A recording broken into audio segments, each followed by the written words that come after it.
네, 오늘 박종진의 캐도란마는 네, 청와대 비서실장을 역임하시고 문화관광부 장관을 역임하셨던 새정치민주연합의 박지원 의원 나오셨습니다. 들어오시죠. 아니 그 의형제가 그 여당 당대표가 된 느낌이 어떻습니까? 의형제는 아니고요. 아, 의형제 아닙니까? 아닙니다. 신문에는 의형제로 나와 있던데. 굉장히 좋습니다. 아, 굉장히 좋습니까? 기대를 많이 하고 있고. 네. 그런데 이번에 조금 이상하더라고요. 아, 이번에 예. 그 인사에 대해서 좀 예. 한마디 딱 할 줄 알았는데 예. 예, 안 하고 있어요. 대통령께 할 말 하겠다 네. 했는데 역시 되고 나니까 조금 물러서는 것 뭐 같아요. 속도 조절하는 거 아니겠습니까? 뭐 그럴 수도 있죠. 네. 의형제는 아니고 그냥 형제입니까 그럼? 의자 빼고?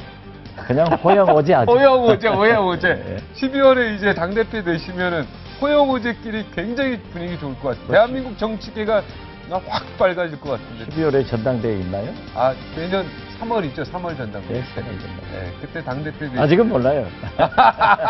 또 들어가시죠.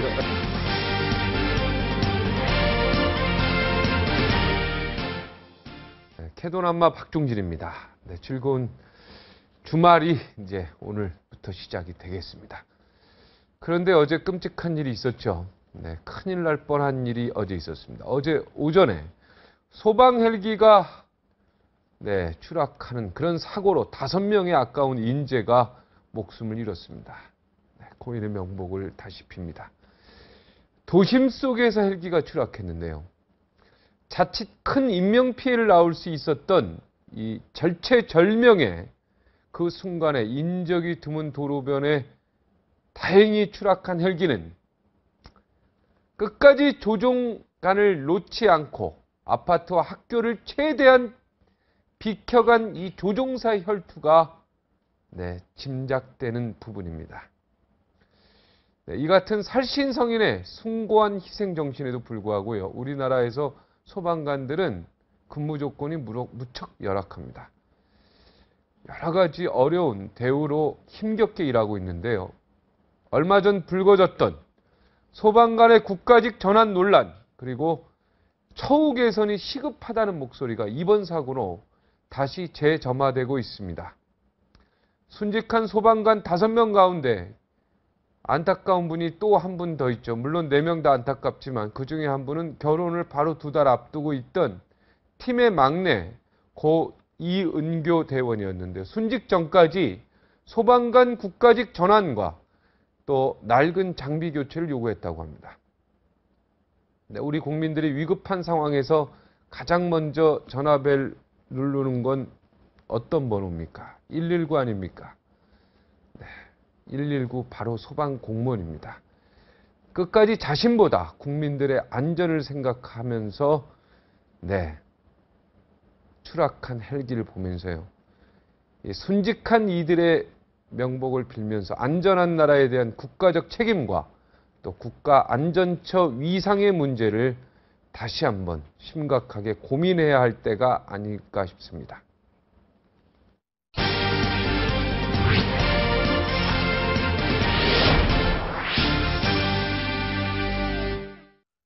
네, 공천 문제로 한때 파열음을 냈던 허동준 전 동작을 지역위원장이 네, 남자답게 기동민 후보의 손을 들어주고 네, 적극적으로 이제 선거운동 네, 지원 유세를 하기로 했습니다. 이분은 이것이 정치다. 이런 모습이 정치다. 또 이런 정신이 김근태 정신이다. 이렇게 평가하셨습니다. 당의 사활을 건 최대 승부처. 서울 동작을 둘러싸고 여야 간 대립이 점점 격화되고 있는데요. 네, 새정치민주연합 네, 박지원 의원 모시고 이야기 나눠보겠습니다. 어서 오십시오.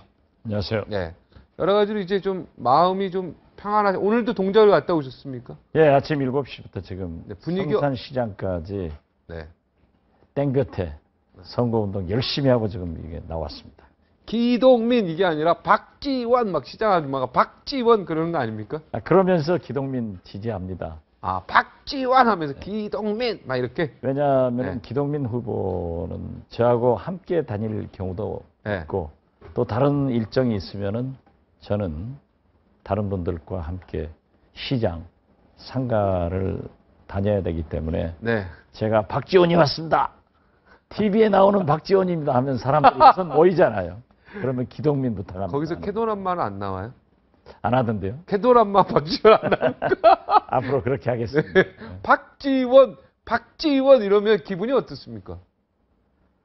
뭐 좋죠. 그렇지만은 혹시 제가 또 동작을 해 나오는가 이렇게 오해할까 봐서 네. 기동민 아, 하죠. 기동민. 분위기는 어떻습니까? 뭐 여론조사는 많이 지는 걸로 나왔던데. 글쎄요, 그 여론조사에 대해서 굉장한 불만을 가지고 있습니다. 네. 사실 선거가 시작되기 전에 일방적으로 여론조사를 해가지고 그게 이제 아무래도 인지도가 높은 분들이 높을 수밖에 없죠. 네. 그러면서 언론이나 국민은 새로운 청년, 신진 사료를 공천해라 하는데 네. 그 여론조사 한번 해가지고요. 모든 언론에서 네. 이렇게 차이가 난다 해가지고 그 프레임으로 끌고 가는 것은 굉장히 위험하다. 이런 걸 지적하면서요. 네. 지금 제가 뭐 전국에 다 다녔습니다. 다녀보면은 상당히 여론조사와 다른 그러한 결과가 나타날 것이다. 저는 확신합니다. 기동민만 하더라도 매일 얼마나 키 크고 잘생겼습니까? 신원서판이 좋기 때문에 네. 만나는 사람들은 다 좋아해요. 그래서 사실 상당히 상승하고 있기 때문에 이제 어제 오늘 이틀 선거운동했습니다. 앞으로도 12일이 남았기 때문에 이길 수 있다. 네. 이렇게 봅니다. 네. 이번에 안타까웠죠? 그 두 분이 그 20년 지기 동지인데. 그렇죠. 허동준 지역위원장. 예, 또 허동준 위원장은 저의 유일한 고등학교 후배입니다. 그래서 정말 애정이 있네요. 제가 네. 두 번의 비상대책위원장을 하면서 지역위원회 위원장으로 임명해줬고 참으로 능력 있는 친구인데 이번에 애석하지만은 저는 그렇게 생각합니다. 좋은 이미지를 남겼고 지금 또 열심히 기동민 후보를 지원하고 있기 때문에 오히려 20대 국회에서는 반드시 국회에 입성할 수 있는 길을 우리 현역 의원들이 만들어줘야 된다라고 생각합니다. 이번에 당대표이셨으면은 그냥 허동준 위원장 주셨겠네요. 고등학교 후배고 또 그러니까 여러 가지. 제가 당대표 아닌 걸 네. 그렇게 물으시면 뭐라고 얘기하겠습니까? 아, 그렇습니까? 그리고 이미 공천은 끝났고 네. 후보 등록까지 해서 선거운동을 한다고 하면은 네. 당원은 얘기하면 안 됩니다. 아, 가정으로 이렇게 얘기하면은. 그렇죠. 네. 그리고 현재 우리 새정치민주연합 의원들이나 당원들도 승리를 위해서 현장을 뛰고 있기 때문에 저도 모든 걸 반납하고 열심히 하고 있지 않습니까? 네.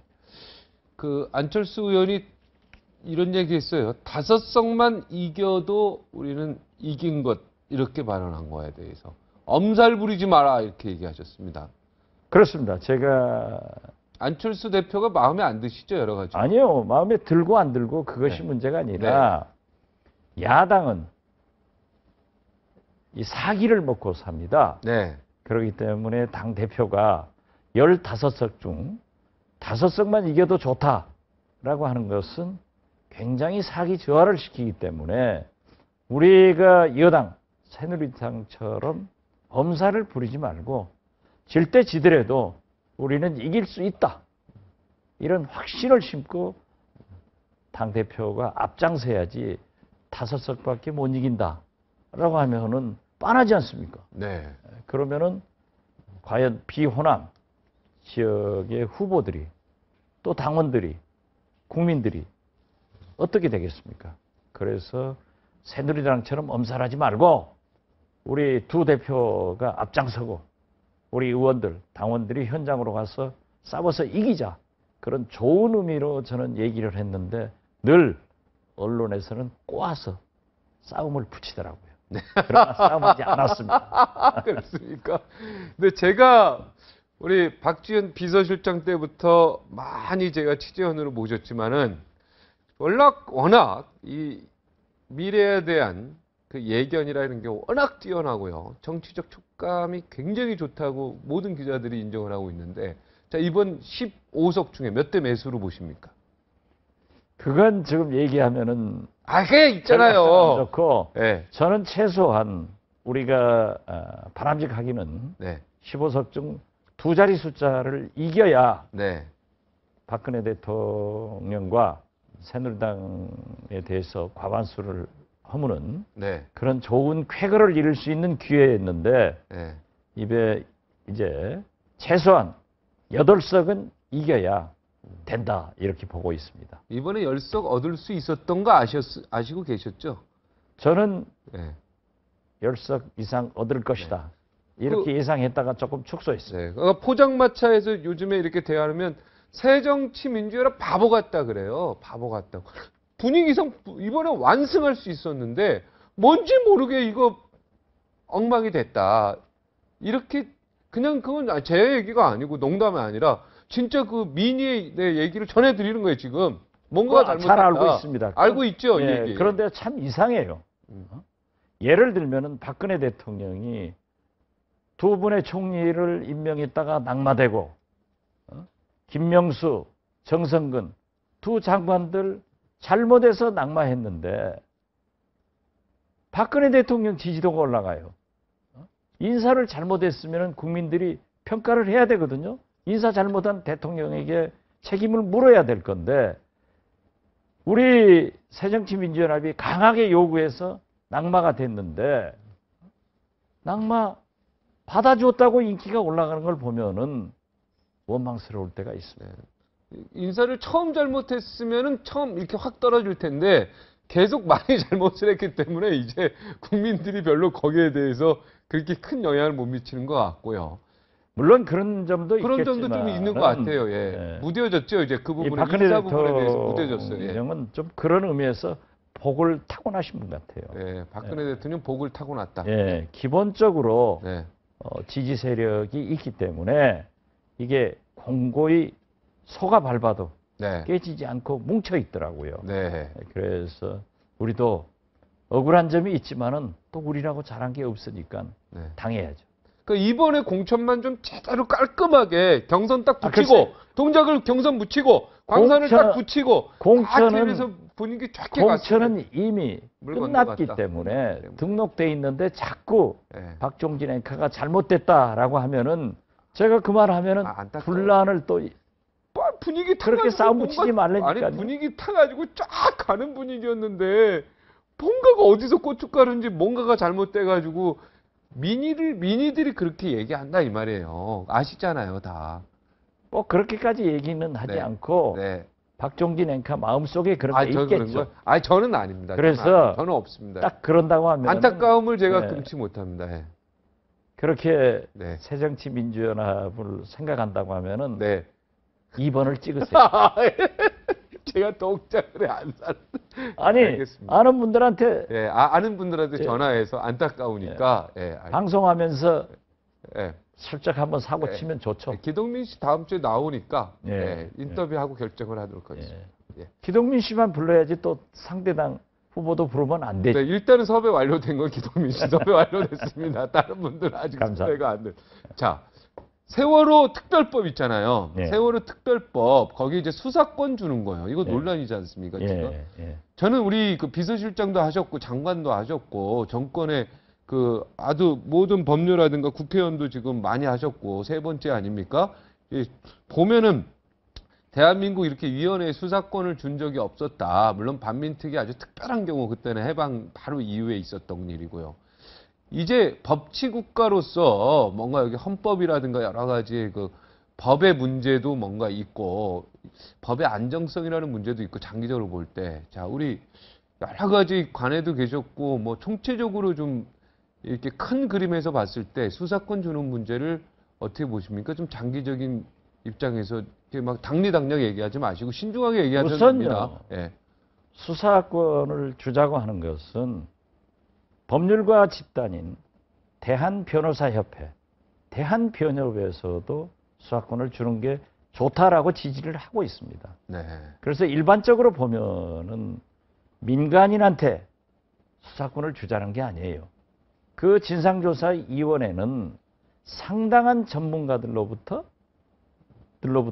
구성이 되고 또 거기에 검사나 사법경찰관이 들어와서 수사권을 주는 것이기 때문에 문제가 없는 겁니다. 네. 지금도요, 환경공무원이나 세무공무원, 관세공무원들한테는 수사권을 주고 있지 않습니까?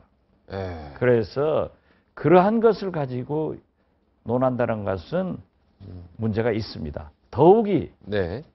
지금 국조특위를 하고 있는데요. 자료를 줘야 국정조사를 할 것 아니에요. 그런데 지금 현재 국정조사 기관 보고를 할 때 보면은 100건을 신청하면은 정부에서 3건 줍니다. 3%밖에 안 줘요. 네. 그것도 내일 시작하는데 그 전날 자정에 갖다 준단 말이에요. 근본적으로 예. 국정조사나 진상조사를 할 수 없게 만드는 겁니다. 그렇기 때문에 세월호 희생자 가족들이 믿겠어요? 친척이 없는 거예요. 그렇기 때문에 수사권을 부여를 해서 해야 된다. 예를 들면요. 지금 새누리당에서 그러면 동행명령권만 준다. 이렇게 주장을 하고 있거든요. 네. 동행명령권이라는 게 뭡니까? 불러서 안 오면은 강제 구인할 수 있다 이런 얘기 아닙니까? 강제 구인이 아니죠. 나와라. 나와라. 예, 명령권을 주면은 안 나와 버리면은 과태료 되고 끝나는 거예요. 그래서 결국 진상조사를 하지 않겠다고 하는 것밖에 볼 수가 없고 그 희생자 가족들이 피해자들이 우리가 무엇을 원하느냐 사실은 알아야 될 것 아니냐. 그런데 수사권을 주지 않고 대통령께서 약속한 것 또 각오하는 정홍원 총리가 이런 와중에 가족들이 원하는 대로 해드려야 된다. 말만 하지 실제로 이루어지지 않고 있기 때문에 이건 어떠한 경우에도 수사권을 받아야 된다. 이렇게 생각합니다. 그럼 차추가 되네요. 아예 그럼 특검하면 안 되겠습니까? 지금 의원님 말씀이시라면은 특검을 하면은 뭐 법적으로도 그렇고 깔끔할 것 같은데요. 특검도 마찬가지입니다. 이제 지금 현재 추천을 해서 대통령이 임명을 하게 되는데요. 네. 그 특검이 그렇게 성공한 적이 없습니다. 그리고 가족들은 진상조사위원회를 구성해서 국회와 전문가와 가족이 추천하는 사람도 함께 구성돼야 된다는 것을 요구하고 있거든요. 그 유병헌 씨 말이에요. 유병헌 씨를 빨리 잡아야 되지 않겠습니까? 그렇죠. 잡아야죠. 네, 잡아야죠. 아까 지금 우리 서방 헬기 5명 네. 그렇게 참 불의의 사고를 냈지 않습니까? 네. 보면은 세월호 선장 같은 사람만 있는 게 아니에요. 네. 그 소방 헬기 기장. 네. 얼마나 훌륭하신 분입니까?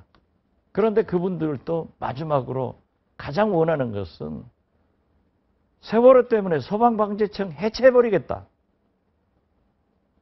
이러한 것에 대해서 그 소방공무원들이 사기가 저하되어 있는 거거든요. 그렇기 때문에 국가직으로 돌려야 되고 그 일선에서 그 희생되는 소방공무원들의 영령을 위해서도 소방방재청을 해체하거나 이런 일은 있어서 안 됩니다. 네. 그런데 유병헌을 못 잡는 검찰은 잘못했으면 해체해야죠. 거기는 왜 또 아무 소리 없어요? 엄마만 잡아들이고 네. 뭐 수십 명 잡아들이고 말이죠. 그건 참 굉장히 위험한 일이에요. 만약에 북한에서 거물 간첩이 날아와서 여러 명 데리고 다니는데 지금까지 못 잡았다고 하면은 우리 국가 안보상의 문제가 있는 거예요.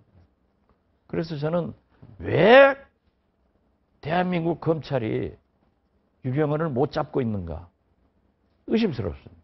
근데 유병헌 지금 이제 제가 질문하니까 이제 우리 의원님이 아주 속 시원하게 얘기했는데 국회에서도 유병헌 잡으라고 좀 검찰에 좀 크게 얘기하시는 분들이 없는 것 같아서 국회의원들은 다 유병헌 씨랑 다 알고 있는 건가? 그렇지 않습니다. 의혹을 받거든요. 그렇지 않습니다. 그렇지 않죠. 예. 예. 심지어 유병헌 장학생이다. 네. 장학생이 있다 가더라 네. 하는 그런 SNS상에 글들이 있어요. 글을 남겨놓고 그 밑에다 야당 의원들 전부 사진을 놨어요. 아. 이거하고 별개의 사진인데 네. 거기에 저도 들어가 있어요.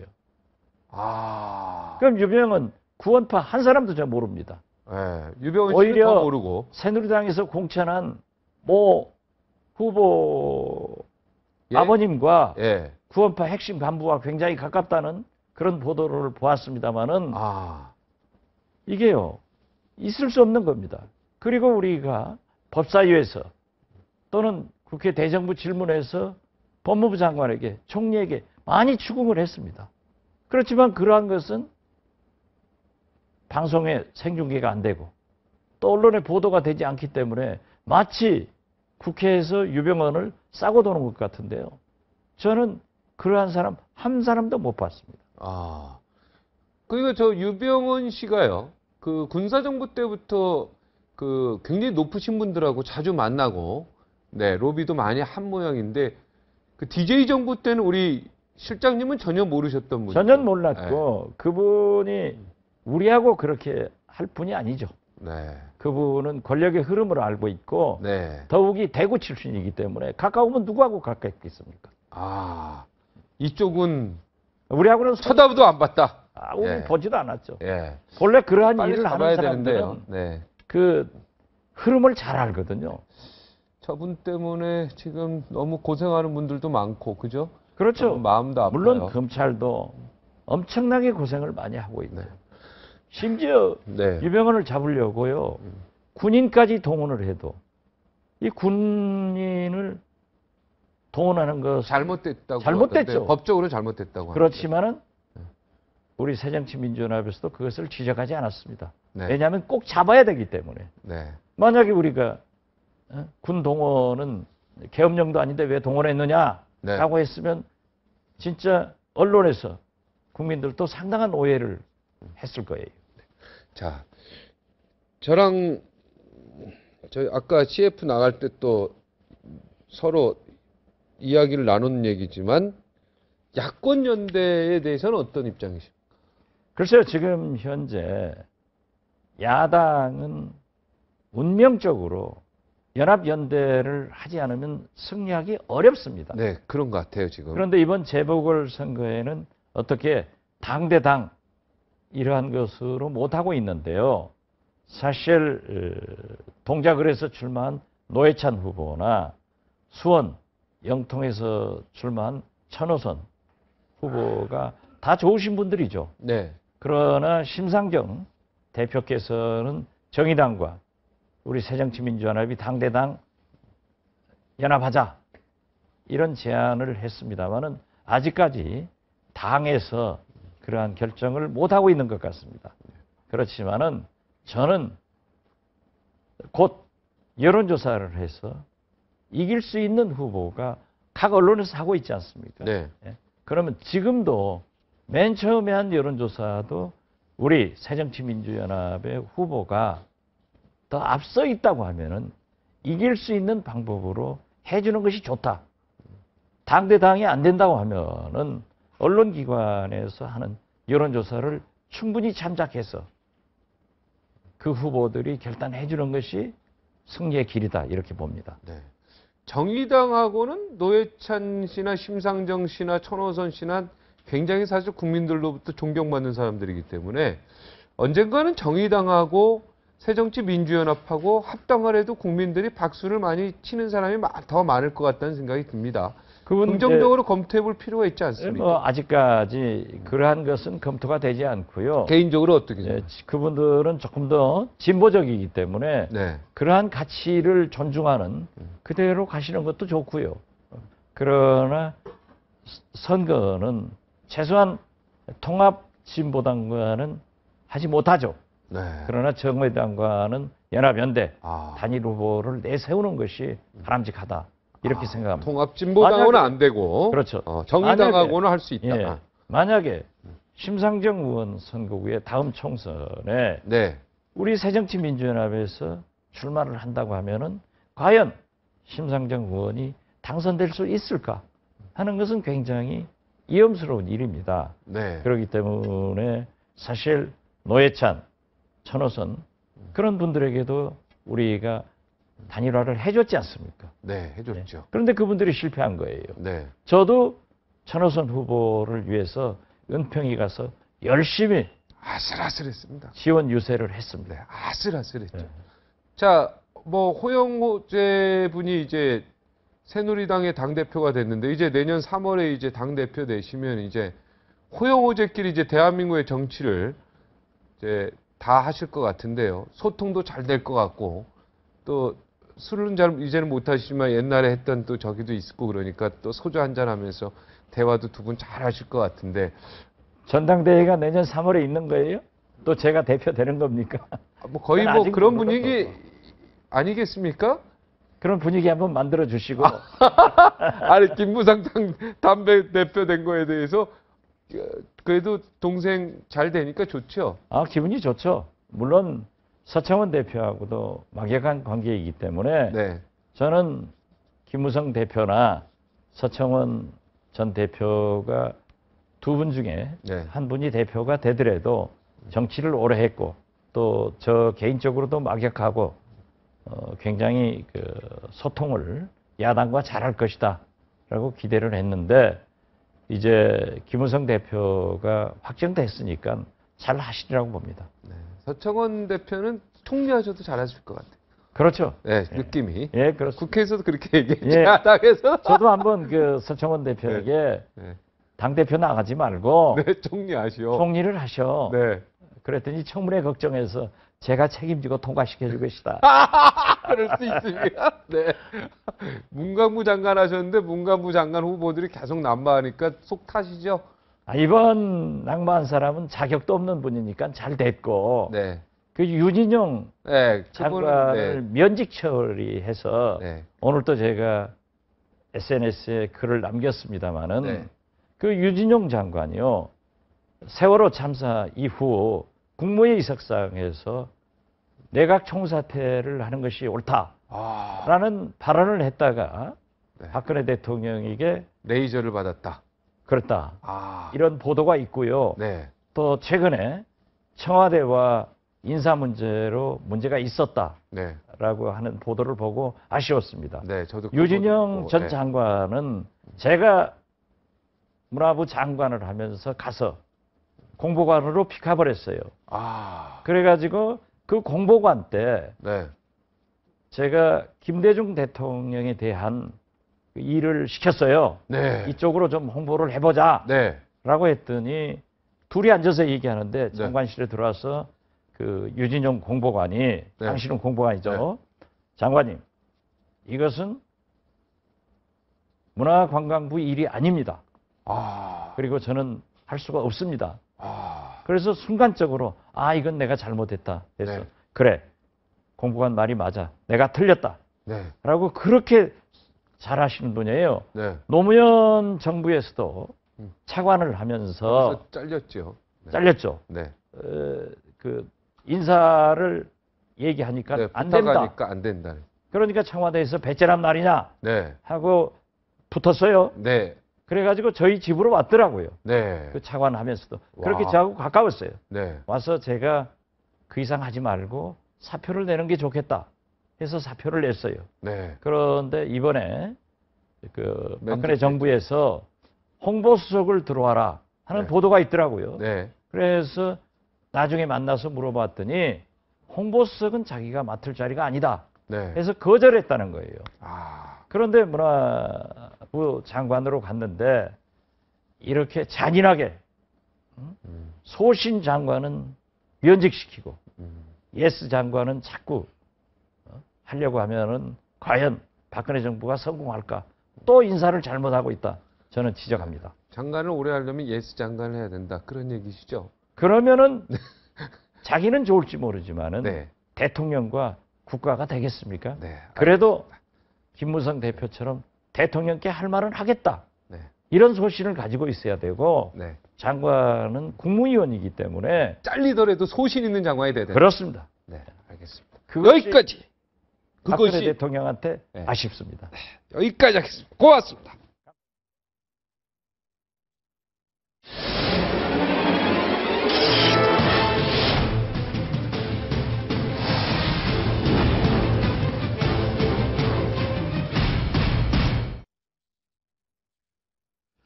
네, 박근혜 정부 2기 내각이 출범했습니다. 박 대통령은 장관들에게 네, 역사에 기록된다는 생각으로 최선을 다해달라 이렇게 당부했는데요. 어제 면직된 유진룡 문화부 장관에 대해서는 대통령에게 몇 차례 쓴소리를 한 탓이다. 네, 이런 말이 보도를 타고 네, 흐르는 바람에 지금 말이 많습니다. 후임자가 결정되지 않은 데다가 문화관광부 1차관마저 공석인 상태에서 전격 면직됐기 때문입니다. 오늘 박 대통령의 조언은 아마 대통령 스스로에게도 던진 다짐이 아니었을까 싶습니다. 정치권 소식 금요일에 만나는 맞수 김태일 홍성걸 교수 함께 자리하겠습니다. 오늘은 네, 2차에 모시겠습니다.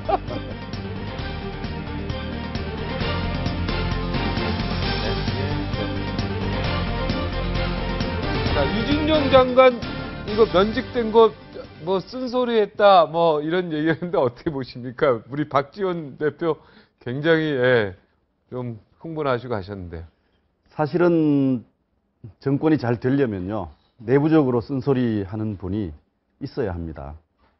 대통령은 다양한 목소리를 듣고 그 가운데 하나를 선택하거나 혹은 또 자신의 판단에 참고를 해야만 오류가 줄어듭니다. 뭐 그런 점에서 예스맨으로 채워진 참모들 또 내각들은 여전히 이제 불통시비라고 하는 것으로부터 자유롭지 못할 가능성이 많다.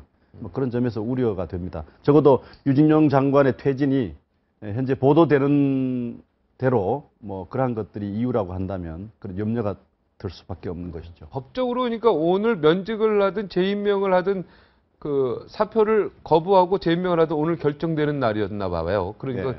오늘 날짜에 맞춰서 면직을 어쩔 수 없이 한 거 아니겠습니까? 청와대는. 예. 예. 형식적으로는 뭐 문제가 없을 거고요. 그다음에 또 현재 뭐 문화부가 처하고 있는 여러 가지 과제들 때문에 염려들이 있는데 그건 뭐 또 다른 분들이 할 수 있지 않겠습니까? 문제는 그 면직의 배경이 이제 그러한 것이라고 한다면 좀 염려스럽다고 하는 것이죠. 네. 전체 시스템이 움직이는데 가장 중요한 요소는 신경회로와 말하자면 핏줄회로와 같은 이런 이제 커뮤니케이션이란 말이죠. 그런 내부적 소통의 장애가 생길 가능성이 있다고 한다면 염려가 네. 된다는 얘기입니다. 우리 홍 교수님은 어떻게 생각합니까? 유진룡 장관의 면직에 대해서. 뭐 나온 얘기가 다 그 사실이라면 그야말로 좀 문제가 있죠. 특히 지금 문광부는 1차관도 지금 부재한 상태, 2차관 한 번밖에 없는데 2차관도 사실은 내부 인사가 아니에요. 네. 그래서 이런 경우에는 이렇게 장관을 새로운 새 장관에 대한 지명조차 하기도 전에 또 이 인사청문회 하기도 전에 이렇게 하는 것은 상당히 예외적인 현상 아닙니까? 거기에 필요한 어떤 그 아주 설득력 있는 그런 그 설명이 제시가 된다면 이 밖에서 볼 때 그 오해의 소지가 좀 적을 텐데 충분한 설득은 안 되는 것 같아요. 그렇다면 지금 보도되고 있는 것들이 상당한 신빙성 있게 좀 들리고 그 신빙성 있게 들린다는 얘기는 그만큼 이게 지금 내부에서 그 듣기 싫은 소리는 듣지 않으려고 하는 것이 아니냐라고 하는 그런 의구심을 또 갖게 되고요. 이것이 박근혜 정부에게 제가 보기에는 그야말로 득이 될 가능성은 별로 없고 오히려 손실이 더 커지는 것이 아니냐. 장관 하나 바꾸는 데 있어서 바꾸는 것 자체가 쉽지 않긴 하지만 내상이 지금 더욱더 커지는 것이 아닌가 싶어서 조금 걱정이 되는 그런 상황입니다. 네, 유진룡 장관이 그 공보관 할 때 네. 네. 밖에서 들었습니다. 네, DJ 정부 좀 홍보 좀 해달라 그랬더니 그 박지원 문화관광부 장관 시절에 네. 그랬더니 이건 문화관광부에서 할 일이 아닙니다. 네. 저는 못합니다. 딱 해서 이거 내가 실수했구나 이렇게 이 얘기 듣고요. 네. 굉장히 소신 있는 분이다 이런 생각이 들었어요. 네, 상당히 소신 있는 아깝다는- 분으로 알려져 있습니다. 네. 과거에도 거기까지는 저희는 몰랐습니다만은 전에 노무현 정부 시절에 청와대하고의 마찰 같은 경우도 결국은 청와대가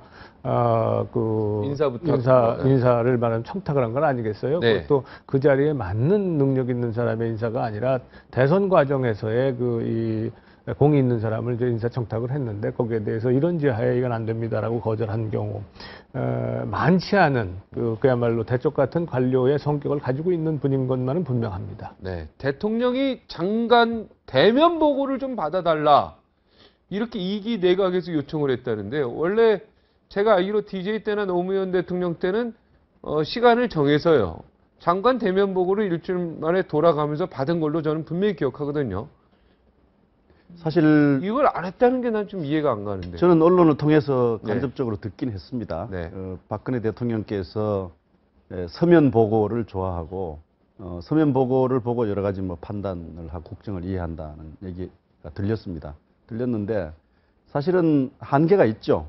가령 뭐 지금 가뭄 때문에 여러 가지 어려움들이 있습니다라고 말하고 뭐 수치를 서면으로 보고를 한들 그것이 현장의 분위기를 잘 느낄 수 있겠습니까? 그래서 대면해서 현재 가뭄 때문에 겪는 국민들의 어려움을 그 느낌까지를 전해주는 것이 국정 최고 판단자에게 도움이 되지 않겠나 하는 생각이어서 뭐 서면 보고를 대면 보고로 바꾸는 것은 필요한 일이라는 생각이 들고 그동안 이걸 하지 못했던 것은 아마 박근혜 대통령의 무슨 기호나 선호 때문에 그렇지 않았나 싶은데요. 네.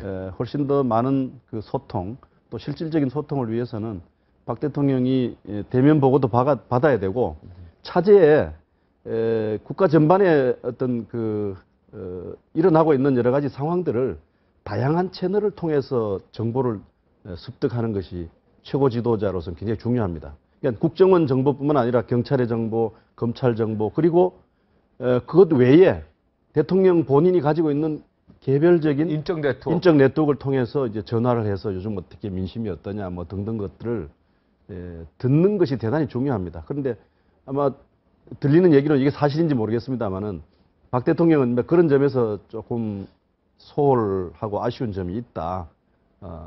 근무 시간이 끝이 나면 바로 관저로 돌아가 버리시고 뭐 더 이상 접촉을 하지 않는다. 뭐 이런 얘기들이 뭐 들리지 않습니까? 그런데 네. 그런 것들은 좀 아쉬운 대목이라 볼 수 있죠.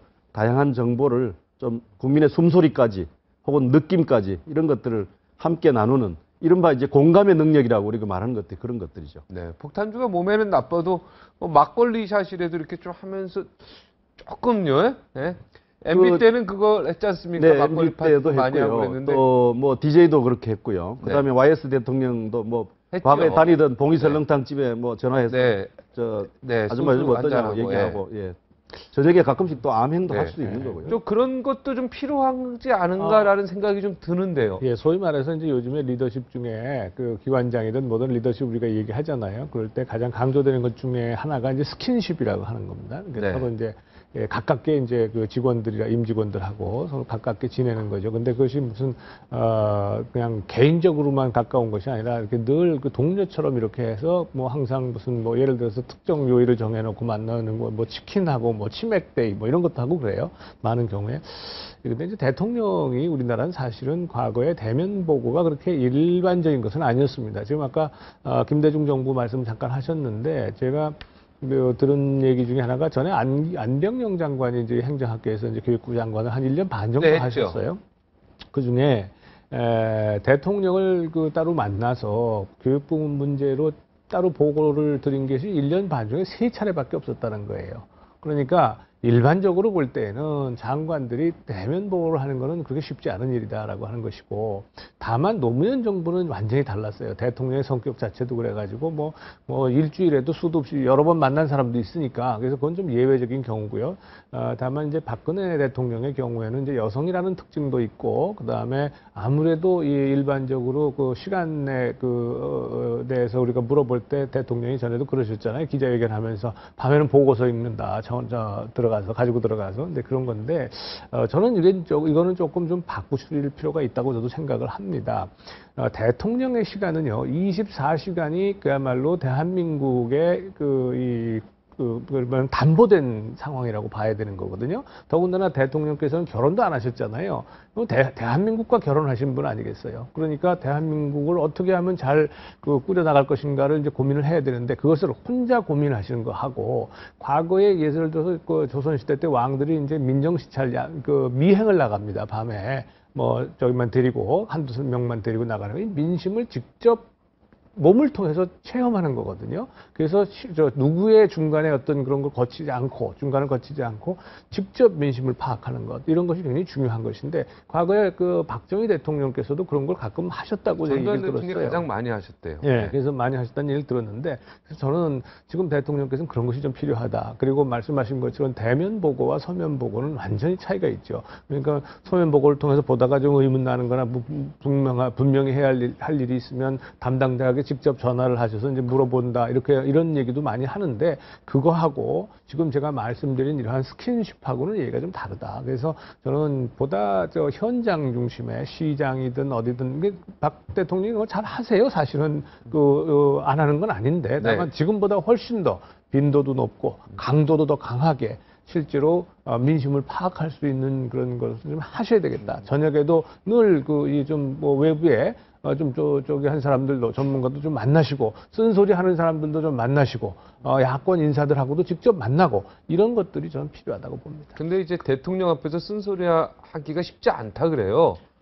여성분이란 그런- 뜻도 있고, 네. 어느 누구도, 우리 김태리 교수님도 가도 못할 거예요. 못한대요, 잘. 저도 수업 시간 중에 네. 제가 모르는 걸 질문하는 제자들이 가끔씩 있습니다. 네, 얄밉죠? 저 얄밉죠. 얄밉죠. 네. 그러나 모르는 건 모른다고 얘기해버려야죠. 네. 그걸 뭐 둘러대다가는 훨씬 더 어려운 지경에 빠지게 되니까요. 예. 근데 저는 적어도 대통령께서 뭐 여성이란 점도 있고 독신이란 점도 있고 뭐 특별한 또 자기 선호가 있을 수 있겠지만, 적어도 국정 최고 지도자로서 이제 방금 뭐 대면 보고 문제를 포함해서요, 여러 가지 그 시스템을 잘 만들어주는 그 보좌진의 지혜와 능력이 대단히 중요하다고 봅니다.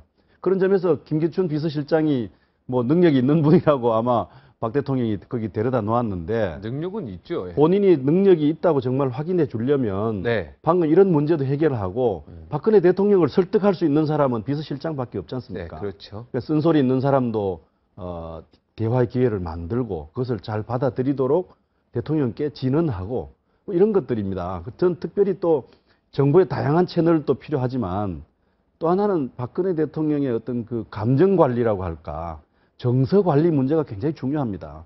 최고 지도자의 감정과 정서라고 하는 것은 국정 전반에 영향을 미치지 않습니까? 그래서 박근혜 대통령의 마음을 훨씬 더 부드럽고 훨씬 더 여유 있게, 또 모든 일에 좀 관용을 가지고 바라볼 수 있도록, 또 그런 점에서 좋은 판단을 내릴 수 있도록 정서와 감정 관리 부분에 대해서도 신경을 쓰는 비서실장이 제대로 된 비서실장이지, 뭐 내각을 호령하고 뭐 당을 호령하고 하는 비서실장이 훌륭한 비서실장이 아니다.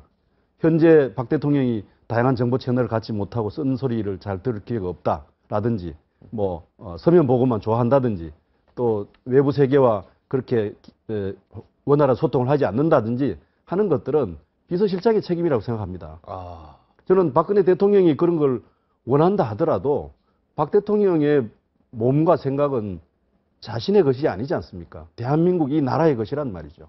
그런 공적 위치에 있는 분을 보좌하는 사람들의 능력과 지혜, 이런 것들이 아쉬운 그런 대목이라고 볼 수 네. 있죠. 어차피 김기춘 실장 이야기가 나왔으니까요. 김무성 지금 당대표하고, 김무성 당대표가 지금 당대표가 되기 전에 엄청나게 김기춘 비서실장이 지금 말씀하신 여러 잘못들을, 예? 우리 당한테 수직적 관계로 지시하지 마라라든가 여러 가지 이야기를 많이 했는데, 이게 뭔가 좀 양쪽 밖에 아닙니까? 당대표라는 거랑 비서실장이. 이게 지금 덜커덩덜커덩 할 것 같다는 생각이 드는데 어떻게 보십니까? 저는 뭐 덜커덩덜커덩 하는 것이 두 분의 인품이나 뭐 개인적인 요소 때문에 생길 거라고 보지 않습니다. 중요한 것은 박근혜 대통령의 국정 지지도가 잘 유지되느냐 그렇지 않느냐에 달라서 두 사람 간의 관계가 달라진다고 봅니다. 국정 지지도가 떨어지게 되면 당 대표는 당연히 청와대와 거리를 두려고 하겠죠. 네. 일방적 지시하지 말라 이렇게 더 필요 이상으로 얘기를 할 겁니다. 네. 협의를 그러나- 해야 되는데 지시를 하면 어떡하냐 이런 얘기더라고요. 그런데 이제 들어보니까. 국정 지지도가 높아지게 되면 뭐 지시를 하더라도 어떻게 하겠습니까? 대통령이 힘을 입어야 된다면 새누리당으로서 어떻게 할 수 없지만 국정 지지도가 앞으로 어떻게 진행되느냐에 따라서 김기춘, 김무성의 어떤 관계가 달라지지 않겠나 이렇게 생각합니다. 네, 우리 홍 교수님 어때 김기춘 실장이 이미 이제 물러가야 된다는 것은 넘어간 것 같아요. 네. 대통령이 김기춘 실장을 굉장히 지금 의지를 좀 많이 하고 있는 것 같고요. 그리고 굉장히 소중하게 생각한다는 걸 이제 국민들도 알고 당도 알아서 이제 언론도 그 얘기는 이제 안 하는 것 같습니다. 자, 그러나 김기춘 실장하고 김무성 당대표하고의 관계도 그리 뭐 좋아 보이진 않고요. 여러 가지도 파열음이 계속 인사에서 나오고 있기 때문에 김기춘 실장에 대한 이야기가 계속 나오는 거 아니겠습니까? 네, 네. 글쎄요, 저는 뭐 당대표하고 비서실장이 결국 최종적으로는 같은 목적 아니겠어요? 한마디로 말씀드리면 박근혜 정부의 성공이죠. 네. 그거를 위해서 이 정당, 당대표도 그렇고 비서실장도 그렇고 노력을 하는 거죠. 그러니까 목적은 같은데 네. 방법론이 좀 다를 뿐입니다. 뭐 서로 이제 보는 시각이 다를 거고 한 건데요. 이것을 술의 양 바퀴인데 두 바퀴가 서로 다른 길로 가는 거 아니냐라고 이제 그렇게 보실 수도 있어요. 그렇긴 하지만 그러나 서로 같은 쪽만 바라보고 같은 생각만 하게 된다면 그렇다면 그것도 또 더 큰 문제가 발생할 수 있거든요. 그래서 네. 저는 이게 무슨 서로 다른 생각을 했다고 해서 또는 서로 생각이 맞지 않거나 혹은 김기춘 실장 물러나야 한다, 책임져야 한다라고 하는 얘기를 과거에 했다고 해서 이 두 사람이 서로 티격태격하면서 박근혜 정부에 더 큰 부담을 줄 것 같지는 않습니다. 네. 그래서 지금 뭐 이제 새로 당선된 그 김무성 대표가 아무래도 정치인이고 지금 정당을 운영하는 입장이니까 총책임이니까 그런 면에서 상당한 융통성을 발휘할 것이라고 저는 생각을 해요. 다만 김기춘 실장의 경우에는 지금 말씀하신 것처럼 대통령이 사실상의 무한 신뢰를 지금 보내고 있는 상황인데 지금 밖에서는 상당한 지금 이 교체 수요에 대한 강력한 얘기들이 많이 들어갔단 말이죠. 저도 그 중에 한 사람입니다. 그건 왜 그러냐면 김기춘 실장의 능력의 문제가 아니라 그걸 떠나서 지금 이러한 상황 속에서 청와대에서 누구도 한 명 책임지는 사람이 없어요. 뭐 이렇게 얘기했더니 그건 그만두는 것만이 책임지는 방법이냐 이런 얘기를 하시는 분도 계신데 인사에서 총리 2명 낙마하고 장관 2명 낙마하고 그랬는데도 아무도 책임 안 진다 그러면 이건 무책임 정부지 더 이상 얘기할 표현의 방법이 없거든요. 그래서 저는 지금 말씀이 뭐 이제 더 이상 김기춘 실장이 물러나야 한다는 얘기는 안 나온다고 하시지만 저는 지금도 김기춘 실장이 책임지고 물러나야 된다고 생각을 해요. 지금도? 그리고 그렇습니다. 예. 그리고 비서실도 지금 개편을 부분적으로 했는데 이런 식으로 개편하는 게 아니죠. 네. 전에도 말씀드렸습니다만 비서실의 모든 수석비서관 전부 일괄 사표 제출하고 비서실장 포함해가지고 그래서 실장을 임명하고 비서실을 전면 다시 개편해야 되는 겁니다. 왜냐하면 지금 이 비서실이 대통령이 제대로 역할을 하고 대통령에게 쓴소리도 해야 되고 하는데 아까 말씀하신 것처럼 그 앞에서 쓴소리 아무도 못한다. 장관 포함해서. 그러면 그분들은 비서실에 있을 이유가 없어요. 그냥 일반 그냥 따라하는 비서가 지금 필요한 겁니까? 우리 지금 대한민국에서 대통령이 이 생각을 잘못하신다면 그 문제에 대해서 그걸 바로잡을 수 있는 비서가 필요한 것이지 이 명칭이 비서라고 해서 정말 수행비서처럼 따라다니는 역할만 회장님 하는 얘기 비서처럼 아니란 똑같이 말이에요. 하면 안 된다. 그렇죠. 기업 대한민국 회장님 호의 수석 비서관들은 이거는 대한민국 정점에 있는 대통령을 중심으로 해서 이 모든 사람들이 그야말로 역사에 책임을 져야 됩니다. 잘못되는 일에 대해서는. 그런데 그 역사에 책임질 생각은 안 하고 지금 당장 내 자리 잘릴 것만 걱정을 한다면 그런 분들은 대단히 죄송한 말씀이지만 우리 대한민국의 대통령 비서실에 필요가 저는 없다고 봐요. 그래서 지금도 저는 늦지 않았다고 봅니다. 어느 정도 지금 세월호 문제 지금 730 재보궐선거 끝나고 하면 국회도 국회대로 이제 안정화될 것이고요. 이렇게 되면 대통령 비서실은 만약에 지금처럼 계속 운영이 된다면 제가 보기에는 박근혜 대통령이 성공할 수 있다는 가능성이 굉장히 줄어들 것이고요. 그렇다면 박근혜 대통령 혹은 박근혜 정부의 문제만이 아니라 지금 앞으로 우리나라의 우파 보수 세력의 재집권이 불가능해집니다. 그런데 개인 박근혜 대통령 혹은 특정 이 비서실의 인사들 때문에 우리가 이렇게 놔둘 수는 없는 겁니다. 그래서 저는 지금도 김기춘 실장 이 인사에 대한 책임을 지고 물러나야 된다 이렇게 생각을 합니다. 네. 야, 우리 홍 교수님이 이렇게 강하게 나오시네. 59초 후에 다시 뵙겠습니다. 네, 2014년 7월 18일 금요일입니다. 캐노람마에서 바라본 세상. 벌은 꽃에게서 꿀을 따지만 꽃에게 상처를 남기지 않는다고 합니다. 네, 우리 사람들도 배울 게 있습니다. 네, 벌한테. 네, 오늘 여기서 저는 물러가겠고요. 자, 홍성월 교수가 청와대 전면 개편 지금이라도 당장 해야 된다 이렇게 주장하셨는데, 자, 김태일 교수님도 한마디 하셔야죠. 예, 비서실장 얘기 많이 했는데요.